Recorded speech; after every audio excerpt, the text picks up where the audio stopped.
అందుకనే మొహమాటం లేకుండా చెప్తున్నా ఎవరికైనా ఎవరు కూడా వైసీపీ వాడికి ఒక పని కూడా చేయడానికి వీలు లేదని కూడా కాదు. అంత ఇంట్లో వాడు ఆ బ్రదర్స్ వచ్చారంటే చేయలేని చెప్పిన ఎవరు చెప్పినా చేయలేని చెప్పిన.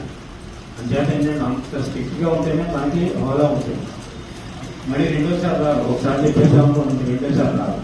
అట్లా మీరు ఎవరైనా వైసీపీ వాళ్ళు బుధాలు తీసుకుని ఇక్కడికి వచ్చి చాలా బాగా చేశాడని చెప్తాను.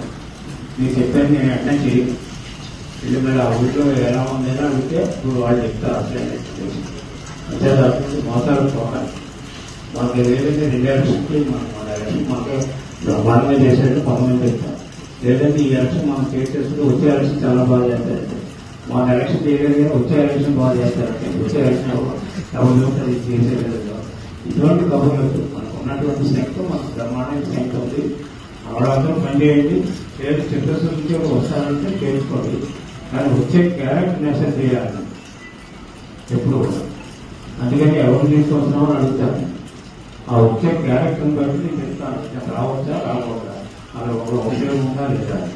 ఉపయోగం ఉంటే మనమే చేసుకుంటాం. రాజకీయంగా ఉపయోగం ఉంటే ఎందుకు కాదంటే ఎవరైతే మాకు ఇవన్నీ కూడా మనసులో పెట్టుకోండి. అంటే